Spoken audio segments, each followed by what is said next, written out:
Hello dear student. In this video session we are going to discuss section number 4, that is the very first subunit 4.1 history of novel.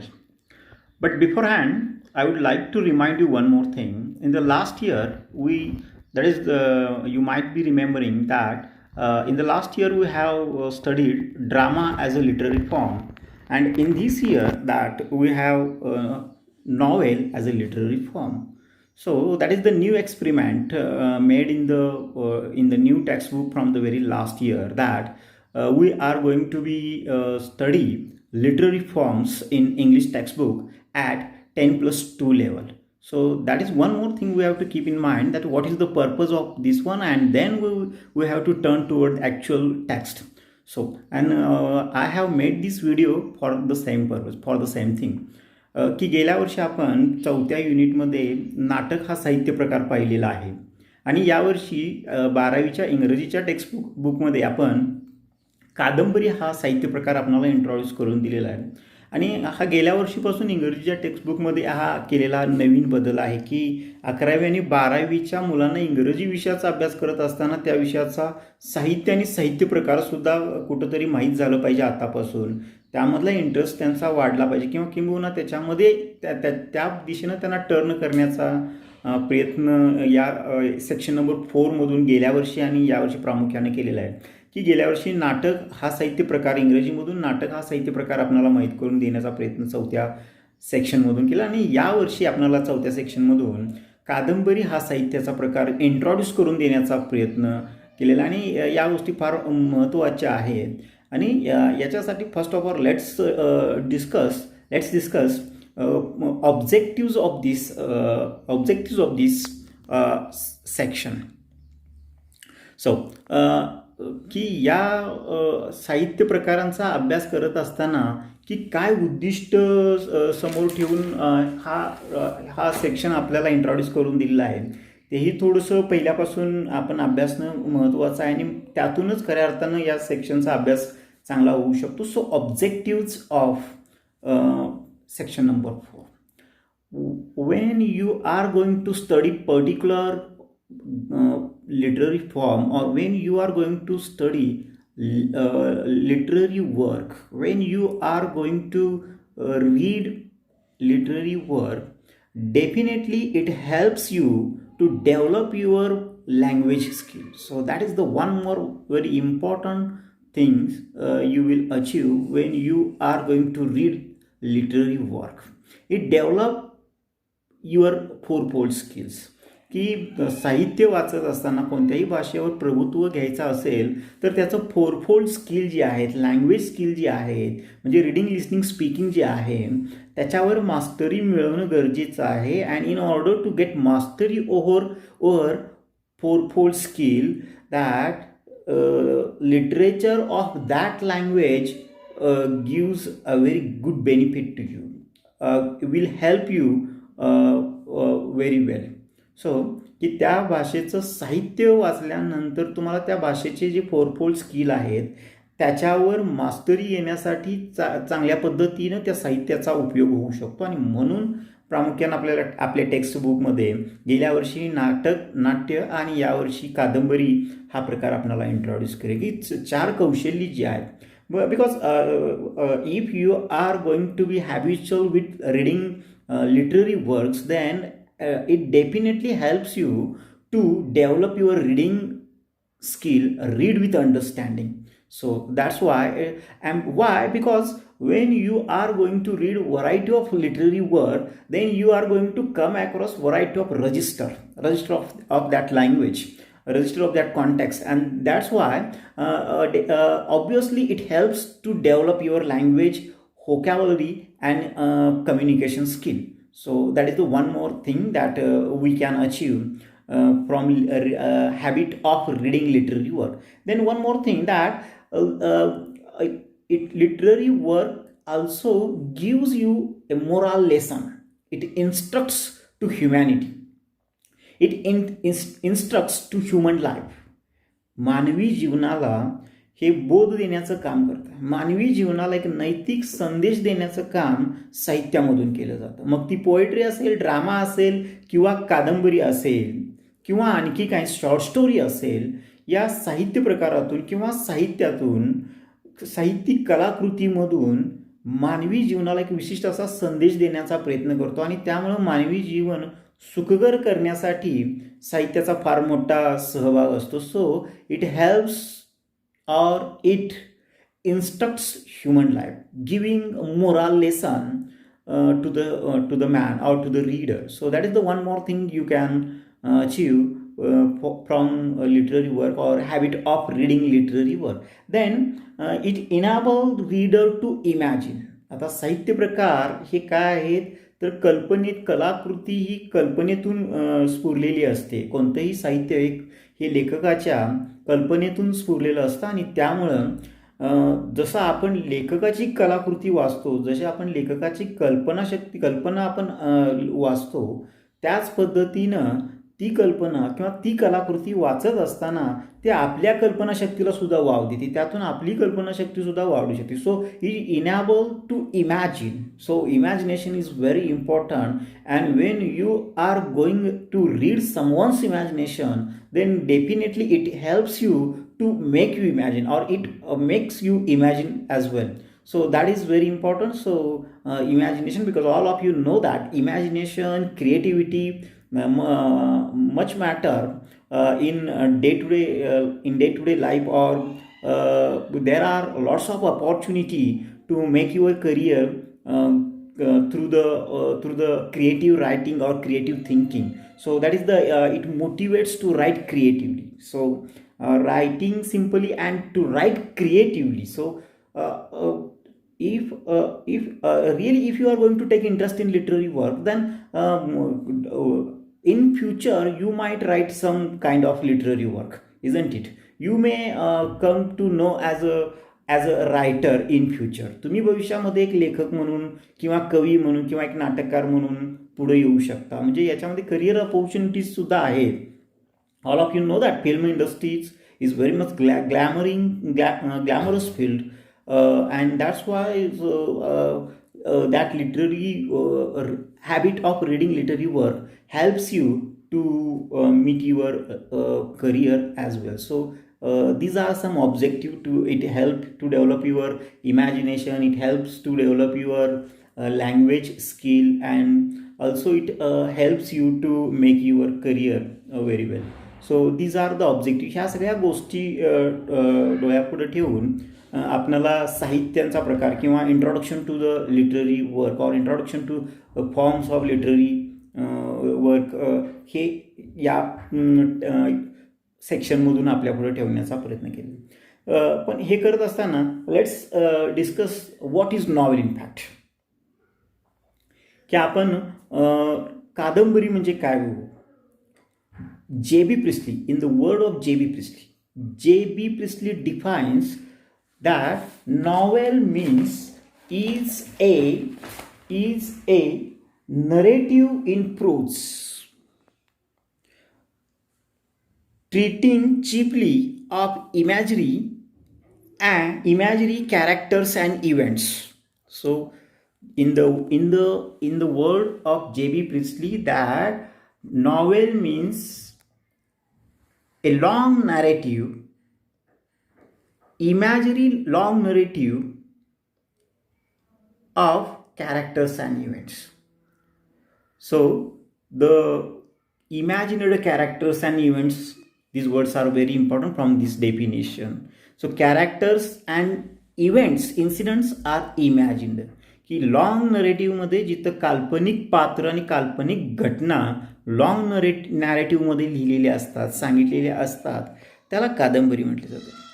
असं कादंबरीची exact definition कन्सेप्च्युअलाइज करता येणार नाही because of its variation.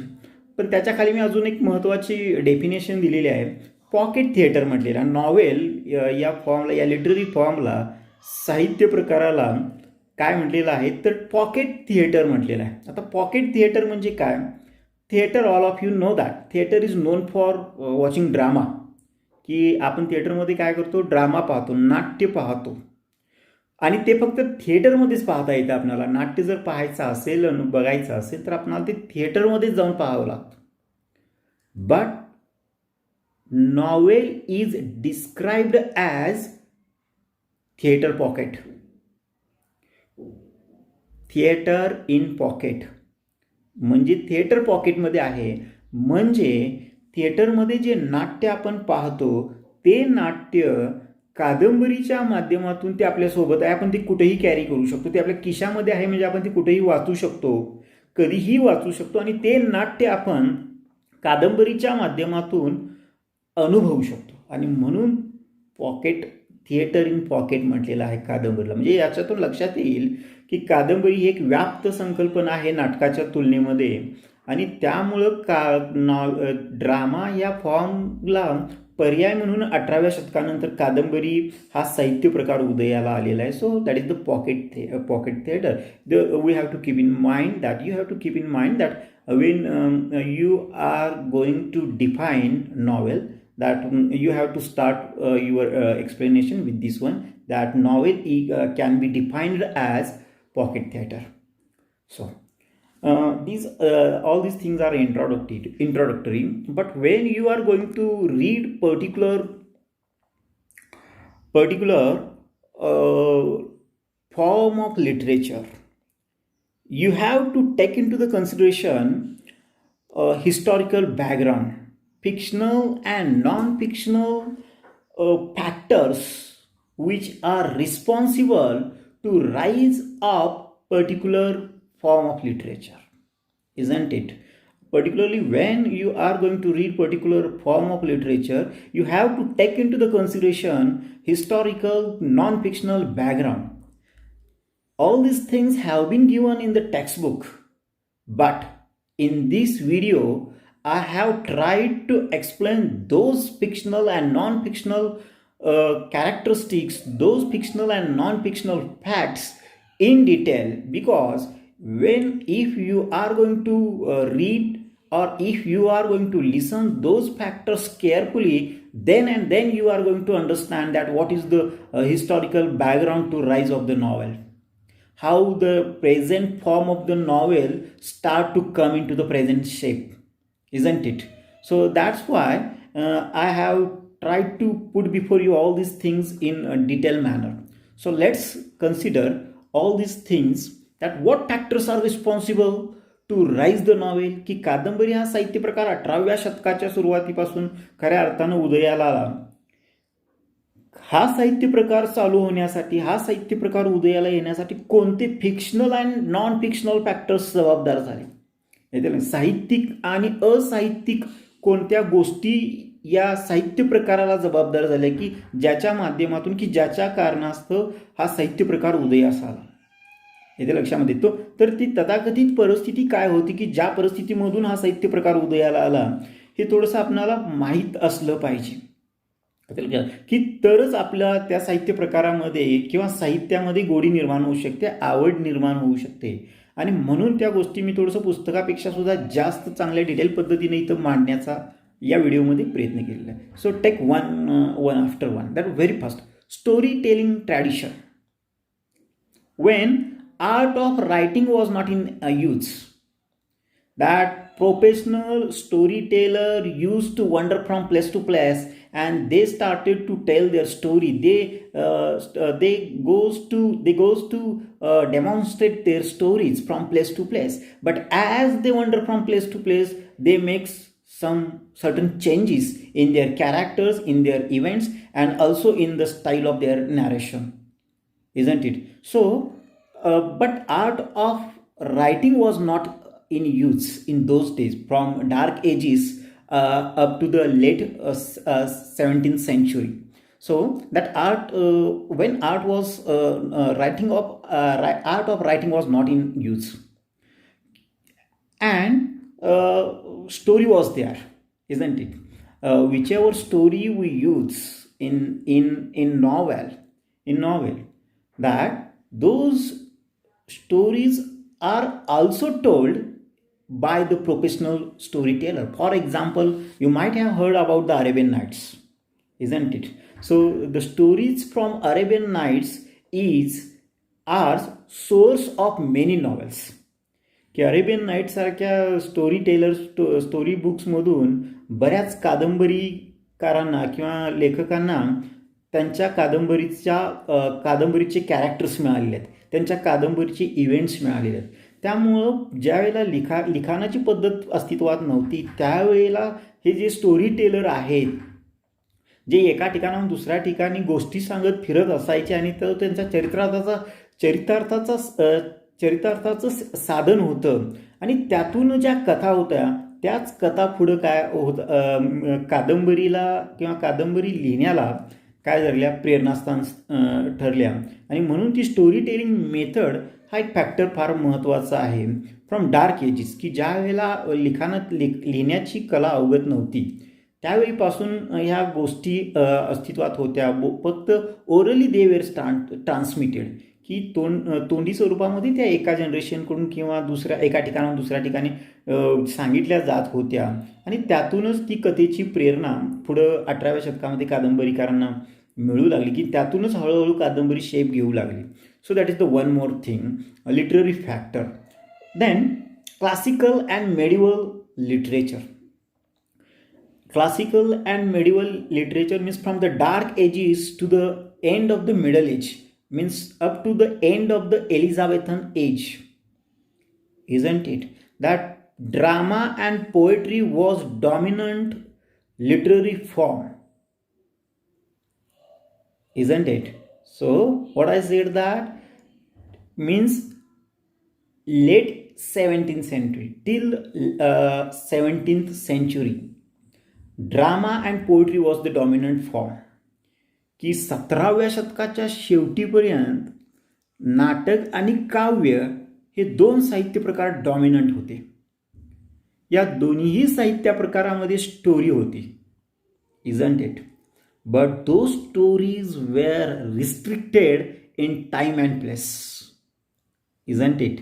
As far as form of drama is concern, stories were restricted in time and place. की त्या कथा म्हणजे एक कथानक जो काय प्रकार असतो ते कथानक त्या नाटकामध्ये आणि कवितेमध्ये सुद्धा असायचं. आणि अगदी 17व्या शतकाच्या शेवटीपर्यंत नाटकच डॉमिनंट होतं किंवा पोएट्रीच डॉमिनंट होती. बाकी कोणते लिटररी फॉर्म्स त्यावेळेला वापरामध्ये नव्हते. आणि याच्यामध्ये सुद्धा स्टोरी होती, पण त्या स्टोरीमध्ये असणारे जे कॅरेक्टर्स आहेत, त्या स्टोरीमध्ये असणारे जे ज्या घटना आहेत त्या टाईम आणि प्लेस बॉन्डिंग होत्या, isn't it? Time and place bonding होत्या का? किंवा नाटकामध्ये अगदी 4 किंवा 3 अंकामध्ये ते कॅरेक्टर बांधील होतं किंवा त्या घटना बांधील होत्या. आणि त्यामुळं हळूहळू लेखकांच्या हे ध्यानामध्ये येऊ लागलं की हे कॅरेक्टर्स काय केले जाऊ शकतात. लॉंग नरेटिव्ह म्हणजे हे कॅरेक्टर अजून विस्तृत केले जाऊ शकतात, याच्यामध्ये असणाऱ्या घटना अजून विस्तारानं सांगितल्या जाऊ शकतात, थरल डिटेल्समध्ये सांगितल्या जाऊ शकतात, मांडल्या जाऊ शकतात, प्रेझेंट केल्या जाऊ शकतात, त्या अजून प्रभावी होऊ शकतात. हे लेखकांच्या हळूहळू लक्षात येऊ लागलं आणि म्हणून त्याचं विस्तारित रूप येते लक्षामध्ये. ड्रामामध्ये असणाऱ्या कथानकाचं विस्तारित रूप म्हणजेच कादंबरी साहित्य प्रकार, किंवा त्यालाच पुढं आपण कादंबरी म्हणू लागलो, किंवा त्यातूनच कादंबरी हा साहित्य प्रकार हळूहळू आकाराला येऊ लागला. So limitations of drama and those things that कादंबरी उदयाला येण्यामागं नाटकाचे आणि कवितेचे असणारी जी बंधनं आहेत किंवा त्यांचे जे लिमिटेशन जे आहेत तेही या साहित्य प्रकारच्या हा साहित्य प्रकार उदयाला येण्याला महत्त्वाचं कारण आहे. One more thing that I would like to put before you that is non fictional factors responsible for the rise of the novel, that use of printing press. In fact, printing press, that is new manufacturing process, was introduced actually in 1475. But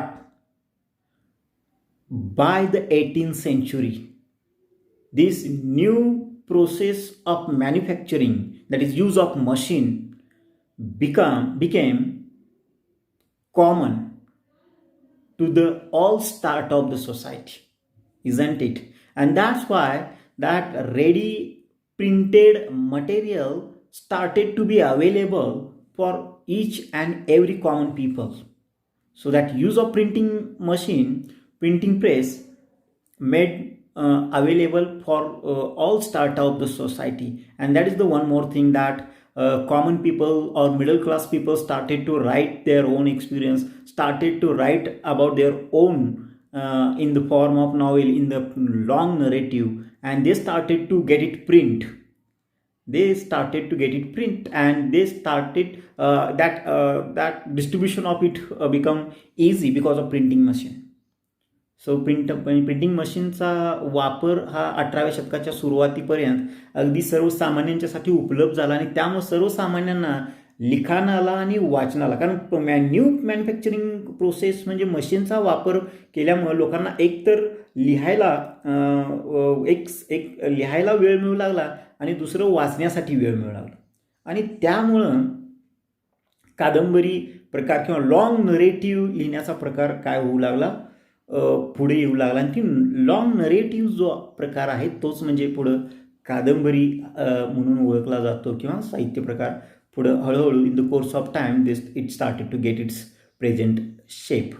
so then one more factor, rise of the middle class, that is the non fictional factor. One more non fictional factor, rise of the middle class, की मध्यमवर्गीय हा एक मध्यम वर्ग किंवा middle class हा समाजामध्ये उदयाला आला.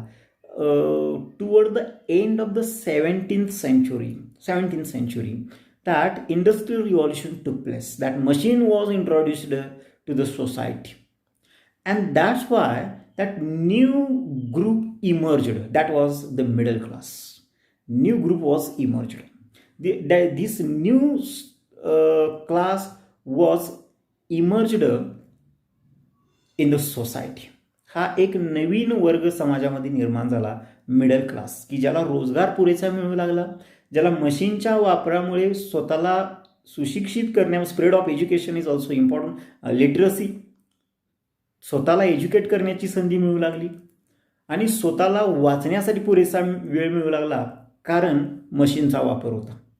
इथे लक्षात. आणि त्यामुळे हा हळूहळू मध्यम वर्ग हा 18व्या शतकामध्ये समाजापुढं डॉमिनंट होऊ लागला, किंवा थोडंसं समाजाच्या प्रकाश झोतामध्ये येऊ लागला.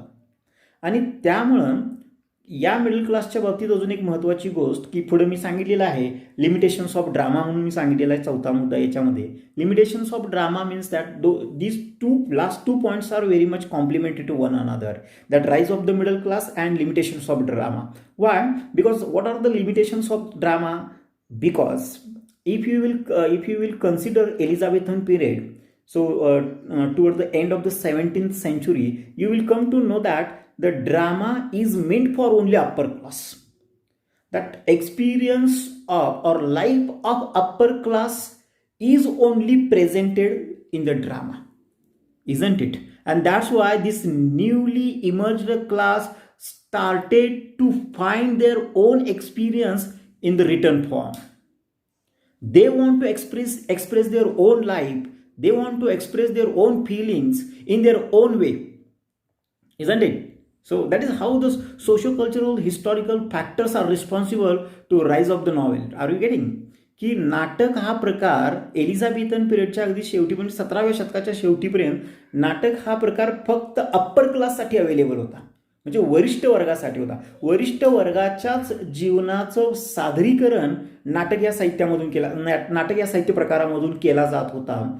आणि म्हणून जसा हा मध्यम वर्ग, मशीनचा इंडस्ट्रियल रिव्हॉल्युशन जसं झालं, त्यामुळं शैक्षणिक क्रांती होऊ लागली मध्यमवर्गीयांच्यामध्ये, त्यांना वेळ मिळू लागला, आणि त्यांनाही वाटू लागलं की आपल्याही जीवनाचं कुठंतरी सादरीकरण झालं पाहिजे, आपलेही विचार कुठंतरी मांडले गेले पाहिजेत, आपल्याही भावभावनांचं कुठंतरी उदात्तीकरण झालं पाहिजे, असं त्या मध्यमवर्गीयांना सुद्धा वाटू लागलं. आणि म्हणून त्यांनी स्वतः लिहायला सुरुवात केला, आणि त्यांनी ज्या माध्यमातून लिहिण्याचा प्रकार चालवला, that is called as a novel. आणि त्यातूनच मग कादंबरी हा साहित्य प्रकार उदयाला आला. Do you understand that what factors are responsible to the rise of the novel? That story tradition of story telling is also very important. then limitations of drama, then that classical and medieval literature, and use of printing machine, that new manufacturing process. So all these factors are responsible. So many factors are there, but the major factors I have tried to put before you, how they are responsible to rise of the novel. की हे सगळे factors, भरपूर factors आहेत सांगण्यासारखे, पण हे प्रामुख्यानं factors आहेत की ज्याच्या माध्यमातून कादंबरी या साहित्य प्रकाराचा उदय झालेला आहे.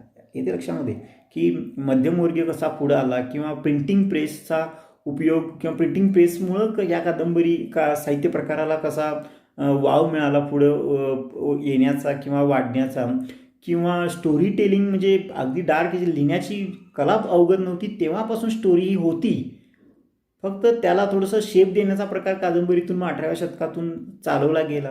आणि rise of the middle class, मध्यमवर्ग हा समाजापुढे येण्याचा हा सगळ्यात महत्त्वाचा फॅक्टर आहे. कारण पहिल्या सुरुवातीला जो कादंबरी हा साहित्य प्रकार ज्याने हाताळला ते सर्व मिडल क्लास रायटर्स आहेत.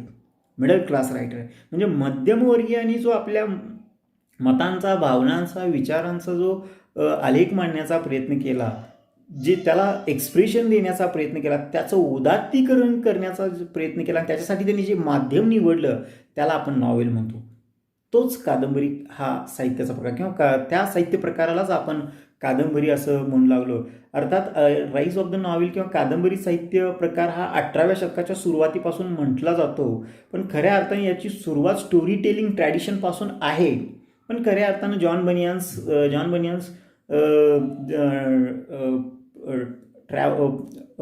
पिलग्रिम्स प्रोग्रेस किंवा गलिवर्स ट्रॅव्हल जे आहे या कादंबरीपासून मांडला जातो.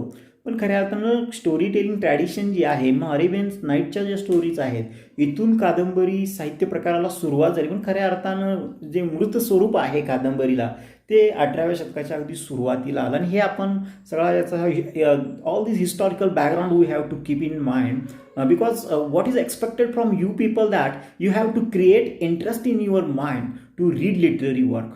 either it may be drama or it may be novel, but you have to create interest, because it going to help you to develop your fourfold skill, as well as it will give you some kind of moral lesson, and that's why all these things have been introduced there.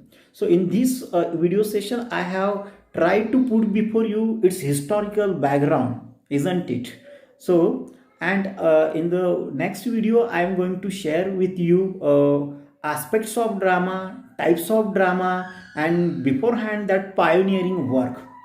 But first of all, we have to understand, we have to get acquainted with its historical background, and then really you will get interest to read or to study further in this unit. And that's why I am going to stop this video with this one, and I will continue with the same content in the next video. Thank you for listening this video.